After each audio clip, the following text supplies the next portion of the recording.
exploring lakes, rivers, and reservoirs across the country with an unyielding goal to enlighten viewers from a fisheye perspective. Come along and we'll investigate the habitat. Much more than a fishing show. This is an eye-opening aquatic experience. Welcome to Strike King's Hook and Look with Kim Stricker.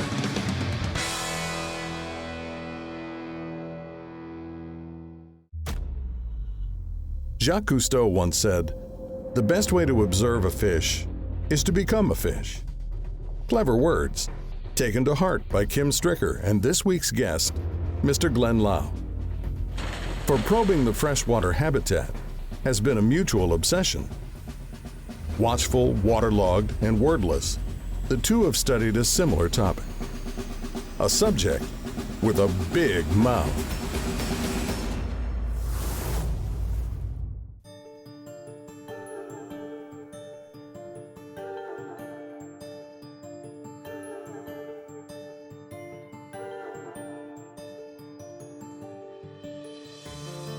If you've been a student of the sport of bass fishing since the early 70s, odds are you were among those who were captivated, even awestruck, by the groundbreaking documentary film Bigmouth.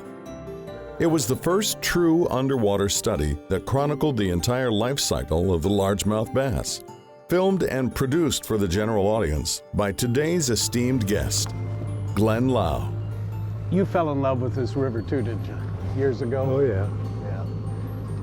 I was the only one on it for a long time. I can't imagine that. These Central Florida springs are just absolutely gorgeous and crystal clear. I can only imagine how many big fish were just swimming around here. Yeah. Thanks for tuning in. This was undoubtedly a very special day for me, a long-awaited opportunity to spend a day with my mentor, the man who pioneered underwater bass study and influenced countless anglers with his creative work beneath the water's surface, inspiring none more than yours truly. For several years, the Clearwater Springs of Central Florida served as Glen's personal outdoor studio. However, his initial obsession with bass, in fact, began in the 60s on Lake Erie as a fishing guide. On Lake Erie, I guaranteed fish or no pay. And by fish, I mean smallmouth. Yeah. One year I caught 3,300 smallmouth. Wow. And that's all over 4 pounds. Now you can go in there and catch 6 and 7 pounders. The reason is the introduction of the round goby.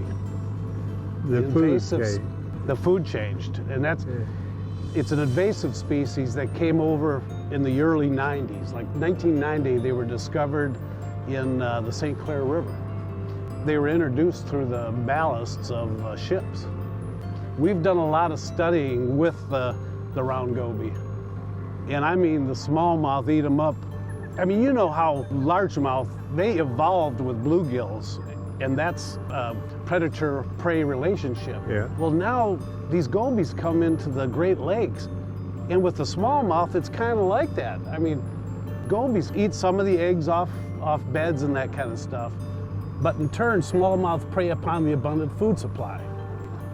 And the Great Lake smallies are getting fatter and fatter because of their gluttony.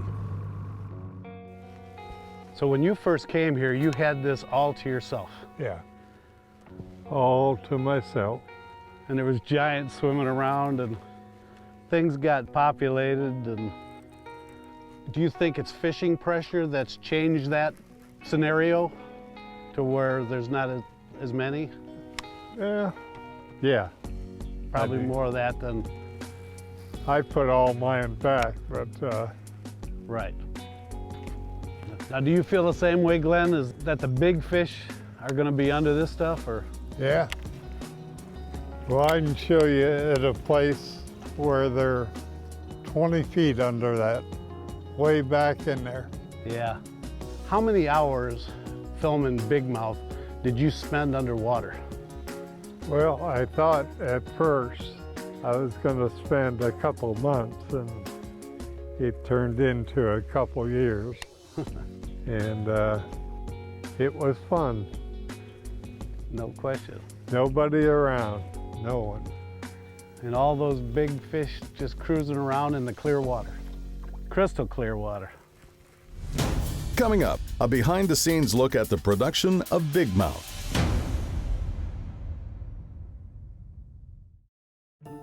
Welcome back to Hook and Look. Glenn Lau's award-winning movie Bigmouth in many ways defined his career. It's masterful, iconic, and timeless. However, for Glenn, the production initially began as a story about the fishing prowess of a dear friend. Tell me how the story, I mean, you were originally supposed to do something with Homer's Circle on him. That's right. I started out to do a story on Homer Circle. And you got in the water? The greatest bass fishing man in the whole world. And I studied the fish and studied Homer's approach to it, and all at once came up with a new name. It ended up being Bigmouth. Little guy under that mat. Little guy. Hello, little fish. Do you know who I've got in the back of my boat? We can't quite call this guy Bigmouth, but they sure are fun, aren't they? Yeah. So not only did Glenn change the title of the film, he changed the entire theme. I wanted to do a film that portrayed the bass as he really was, and how he fed, and how birds fed on him. And so I started off in that direction, and it wasn't long we had the film Bigmouth underway. Produced during the infancy of tournament bass fishing, when anglers were most eager for knowledge, there's no question that timing did play a part in the success of Bigmouth. However, by and large, it was the amalgamation of multi-talented individuals that brought the film to the forefront. Glenn, Homer, Hollywood legend Rod Serling, and a friend of Glenn's, Parker Bauer, who helped edit the footage, but more notably, composed the lyrical script. We looked at all the footage that Glenn had shot up to that point, and there was a great deal of it, of Homer fishing in his boat, Homer's Circle, and it was shot by Glenn above water, the usual thing you see on a fishing show any day of the week. But a lot of the footage Glenn had showed Homer as this kind of misty, nebulous figure, because Glenn was looking up through the water from down below, as if the bass were looking at Homer. And this is the sort of thing that, of course, Kim Stricker has done so well on his shows, that kind of perspective. So it dawned on us that we might edit it so that it was as the bass sees things. An angler is always looking down in the water and wondering what in the world is down there. What are the fish doing? Where are they? Are they here, there, or anywhere? We edited the show so that was the way it was going to be. We foresaw that the script would need to be written that way too. Well, I figured my role in this project was about done, and after the edit, and I was halfway out the door, and Glenn said to me, "How long is it going to take you to write the script for this show?" Well, I had no notion. But once I got going on that script, it practically wrote itself. We knew from the start what we really needed, and one thing was that this was a pretty long film, close to an hour, and Glenn liked to create moody effects that really gave the sense of the outdoors and of the time of day and the way it felt to be out there. We didn't want to overdo the script. We wanted to leave a lot of spaces for music, which do create atmosphere perhaps better than words do. So that was one requirement, leave a lot of room for music. And another was that we wanted this to be scientifically accurate. Even before I wrote it, Glenn had settled upon Rod Serling as the narrator. He was a natural for this. And also his voice and his manner of delivery had a sense of mystery to it. So I took that script, 2 copies of it, flew out to Hollywood and met Rod Serling in a sound studio on Sunset Boulevard. And he gives a signal to the sound man in the booth, and he starts through it. And he reads all the way through it just the way he delivered things on The Twilight Zone. with hardly a retake of any point of it. And I was relieved, I confess, because I really felt at that point that Bigmouth had really come together.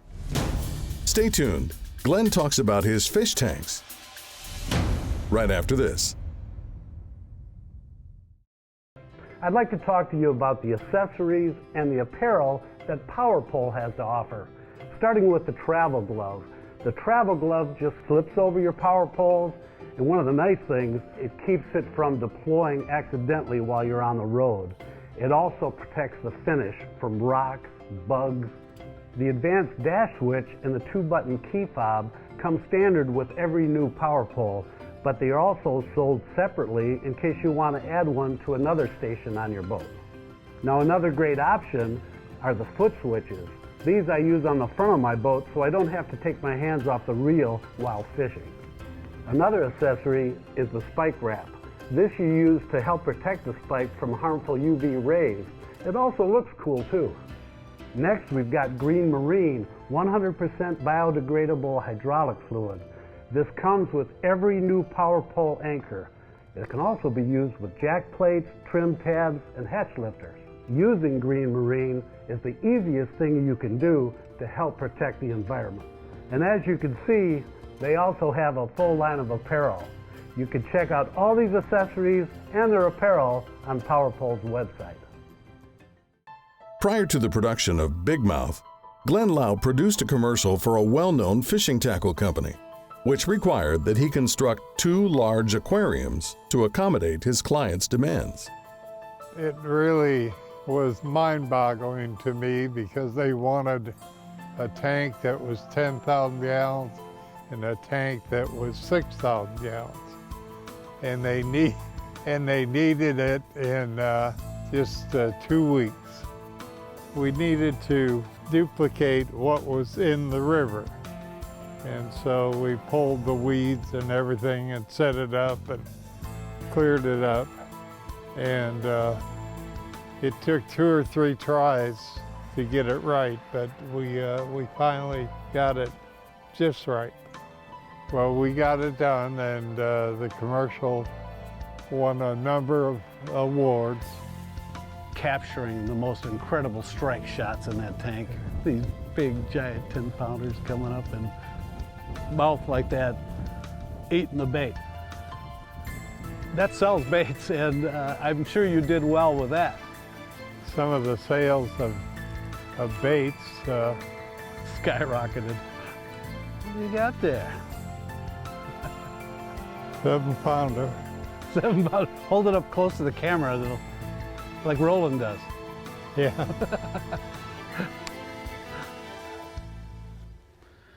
But one thing that I've noticed in this grass here is that largemouth will follow the same trail, the same routes year after year. If they're in this grass bed and you've got a little channel ditch through it, you can sit there and watch them use that same route. They know, I mean, shiner guides, that's what they do. They sit in the Kissimmee grass in one spot, throwing at this one area because they know the fish travel through there. That's what I'm saying about they have the ability to learn. They know the routes. You remember Buck Perry's book, Spoon Plugging? Yeah. I mean, he was like the father of structure fishing. He talked about signposts, how they use, they'll travel an edge, but use signposts. One thing that I've noticed with the smallmouth up near me, I have followed smallmouth across a flat. And when I got back and I looked at my underwater video, it dawned on me, watch this fish. There'd be one boulder here, individual boulders, one here, one there, one over there. He would go to each one of those like they were stepping stones. And then he'd go over to the other one, and he'd go to the other one. And you can't tell me that that fish didn't know exactly where those boulders were. Yeah. And he's following that same path. And that's one of the things when you're fishing a flat like that, you want to see those little individual dark spots and cast at them. One topic Glenn astonished us with was his informative content and visuals in regards to the largemouth bass spawning ritual. I've watched smallmouths the males get near other male nests, and the two of them will kind of duke it out. They'll spin around and attack each other. I've seen this in more than one instance. You wonder, what are these fish doing? They're like going in a tornado, and they do it for... Largemouth do the same thing. Do they? See, I haven't recorded that yet. Yeah. You ever notice the female will guide the male over a spot? Yep. And then the eggs come out. She comes around. She goes in again. She's within a quarter inch of where she laid those first eggs. Really? Isn't that something? So they know exactly where? Exactly. She might have a pile of eggs with 2,000. Right. All in one spot. Well, that's one thing when you're sight fishing, you watch when the bass comes back to the nest where he parks its nose, because that's the sweet spot right there. Yeah. But you mentioned the two males and the female. I've got that documented with smallmouth. It's kind of a menage a trois thing going on, it looks like, but the two males are competing to spawn with that female. You get that with largemouth. I mean, they'll swim through all this eelgrass here, and they'll spawn right up against the edge of this stuff. Yeah. You know, I've seen where the female would be coming by and a male would dart out and start beating on the female. Get over here, get over here. Let's get this going. Yeah. That doesn't work with my wife. It doesn't? No, she don't like the rough stuff.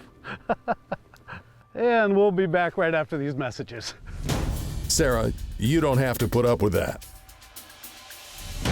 You must be a saint. What a gorgeous river and what a gorgeous day. Yep. It's warmed up. This is feeling like Florida. Where's a better fish? Hey.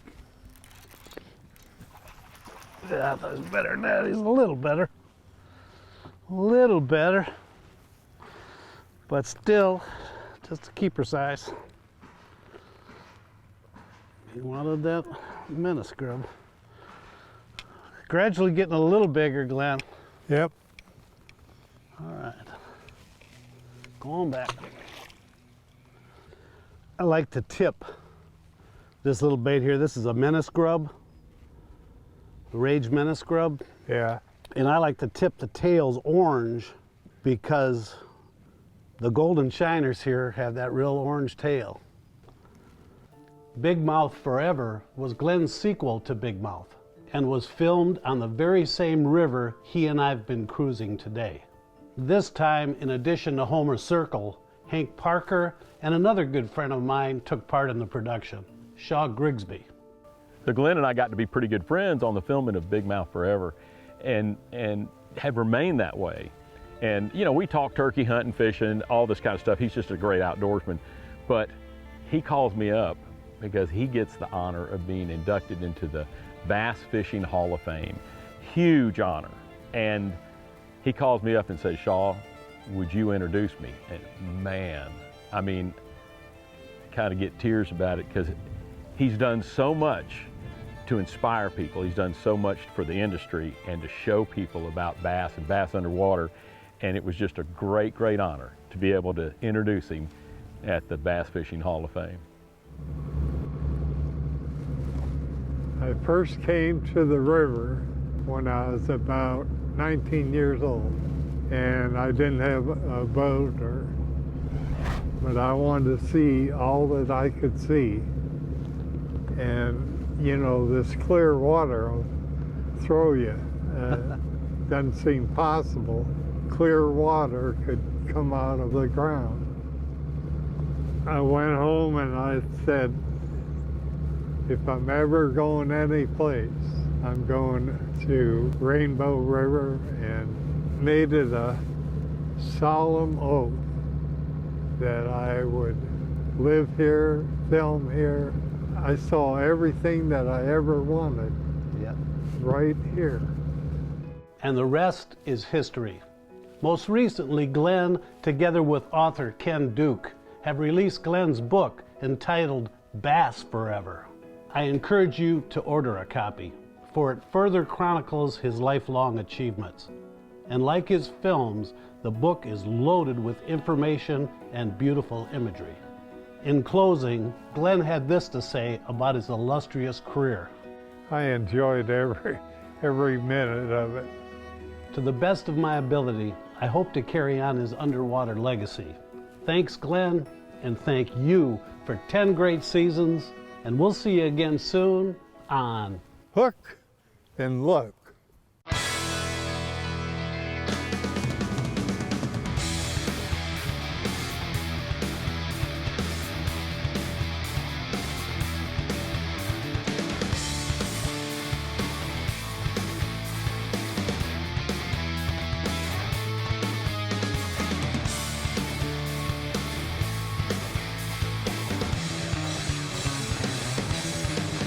Hook and Look is a Kim Stricker production.